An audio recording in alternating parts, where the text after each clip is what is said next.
Hi friends, मैं हूं साहिल। दोस्तों, आप लोग तो जानते ही हैं कि दुनिया में कई चीज़ें हैं जिन्हें हम डायरेक्टली प्रूव नहीं कर सकते, लेकिन वो होते हैं। फॉर एग्जांपल, क्या आप डायरेक्टली प्रूव कर सकते हैं कि हम इंसान बंदरों से विकसित हुए हैं? तो इसीलिए ऐसे ही कॉम्प्लिकेटेड घटना की पढ़ाई करने के लिए और इन्हें बेहतर समझने के लिए हम थ्योरीज बनाते हैं।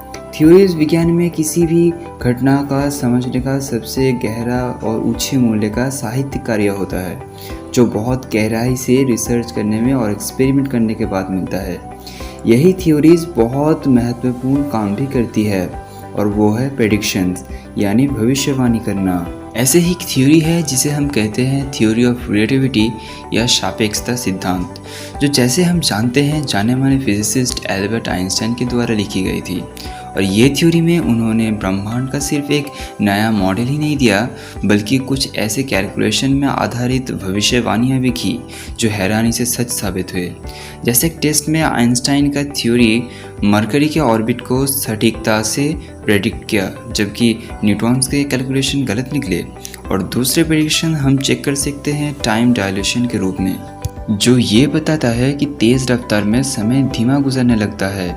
आइंस्टाइन के हिसाब से स्पेस एक खाली अंधेरी जगह नहीं है, बल्कि ये एक 3 डायमेंशनल फैब्रिक की तरह है, और उसके अपने प्रॉपर्टीज़ यानी विशेषता होती हैं। स्पेस मैटर या फिर एनर्जी की उपस्थिति में ये कर्व हो जाते हैं, जैसे यहाँ हमारे सूरज इसको कर्व कर दे रहा है, और इसी वजह से चीज़ें अंदर गिरती है इस कर्व में।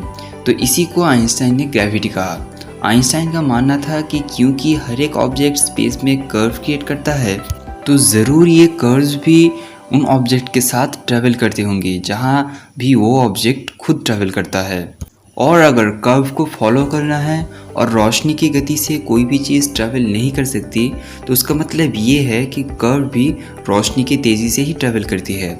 और अगर दो ऑब्जेक्ट्स का एक दूसरे का बहुत करीब हो जाए, तो जैसे आप देख सकते हो, दोनों के स्पेस टाइम को कर्व करने की वजह से एक वेव क्रिएट हो रहा है।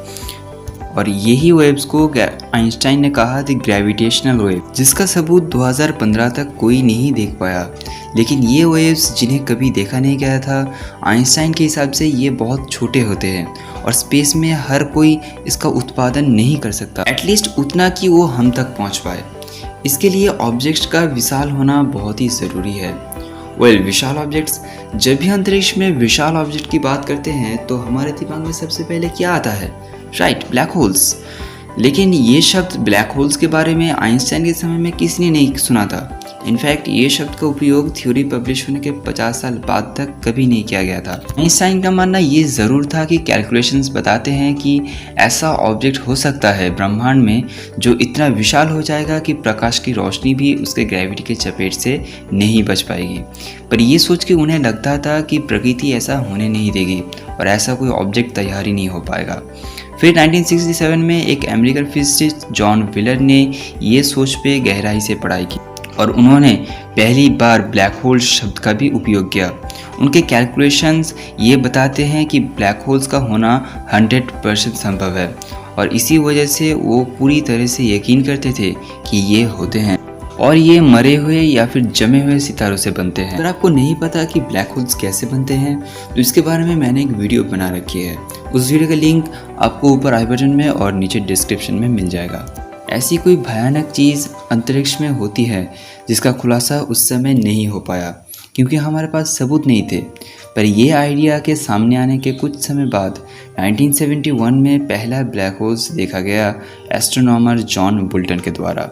देखा गया से मेरा मतलब है एग्जैक्ट इफेक्ट को उसके नज़दीकी वातावरण से सितारों में देखा गया, क्योंकि ब्लैक होल्स हम डायरेक्टली नहीं देख सकते, क्योंकि रोशनी कभी भी उसके बाहर नहीं आ सकती, क्योंकि उसका गुरुत्वाकर्षण इतना ज़्यादा होता है।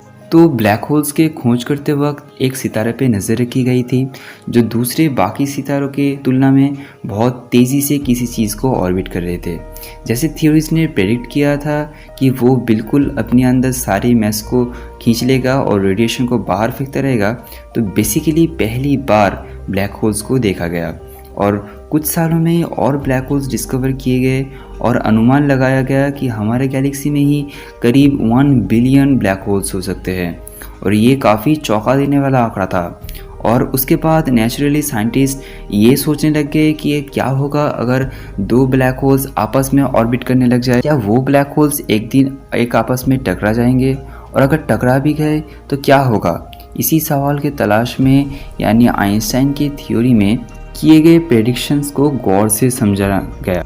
और जैसे हम जानते हैं कि पहले ही आइंस्टाइन की थ्योरी में ग्रेविटी के वेव्स के बारे में कुछ कहा गया था, तो आधुनिक कैलकुलेशंस बताते हैं कि ये वेव्स की वजह से ब्लैक होल्स थोड़े थोड़े एंगुलर मोमेंटम खोने लगते हैं, और जिसकी वजह से वो एक दूसरे के ऑर्बिट करने लग जाते हैं, और फिर कुछ करोड़ों साल ऐसे ही ऑर्बिट करने के बाद वो एक आखिरी ऑर्बिट करके एक दूसरे से टकरा जाते हैं, और फिर होता है ब्रह्मांड का सबसे शक्तिशाली विस्फोट। ध्यान रखिए, ये विस्फोट शांत और सुनसान होगा, क्योंकि कोई भी रोशनी और आवाज़ उनकी ग्रेविटी के चपेट से बाहर नहीं आ सकती। लेकिन ये ग्रेविटी के वेव्स ज़रूर उत्पन्न होंगे जो पूरे स्पेस को करोड़ों लाइट ईयर्स तक लिटरली हिला देंगे। तो अगर आप उस समय अगर आसपास रहते हो तो आप भी ग्रेविटेशनल वेव की वजह से ऊपर नीचे ऐसे हिलने लगोगे जैसे समुद्र के लहरों में होता है। ऑफ कोर्स आसपास सब कुछ अंधेरा होगा। और अंधेरे की बात करते हुए आप क्या जानते हैं कि स्पेस में लगभग 95% हिस्सा अंधेरा है और सिर्फ 5% हिस्सों में ही रोशनी है। और इसी 95% अंधेरे में दो किस्म के ब्लैक होल्स पाए जाते हैं। एक होता है जिसे हम कहते हैं स्टेलर मैस ब्लैक होल, जो यूजुअली छोटे होते हैं और सितारों के मरने से बनते हैं।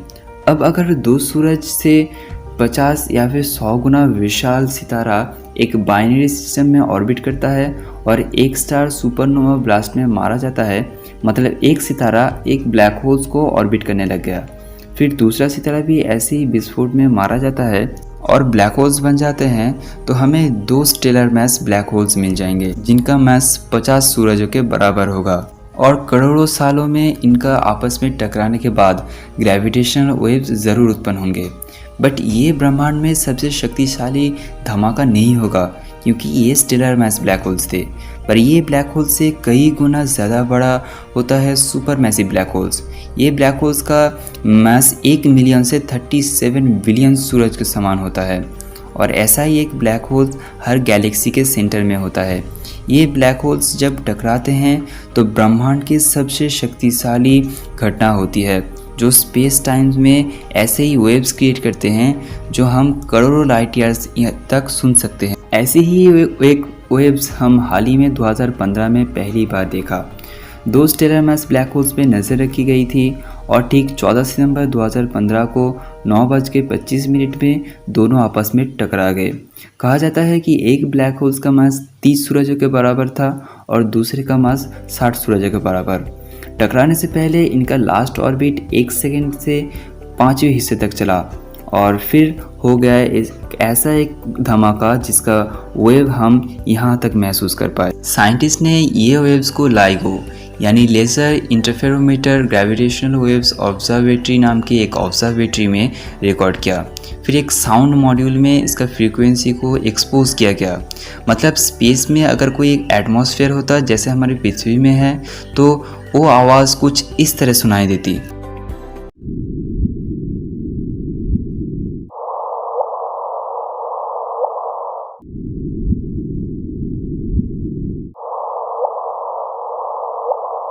काफ़ी इंटरेस्टिंग है, राइट?